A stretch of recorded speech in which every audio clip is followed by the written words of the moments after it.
Hello beautiful, আসসালামু আলাইকুম। কি অবস্থা সবার? আশা করি সবাই ভালো আছো, বাট আমি ভালো নাই। আমার বাবা মানে আজ ২৩ দিনের মতন হবে মারা গিয়েছে। সবাই তার জন্য দোয়া করবে যাতে সে বেঁচে নসিব করে।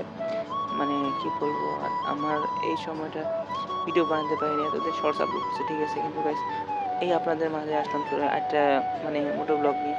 আমি আজকে কষ্টের কারণে এত জোরে বাইক চালিয়েছি, আপনারা কেউ এভাবে চালাবেন না। তো গাইস ভিডিওটা এনজয় করুন। ধন্যবাদ।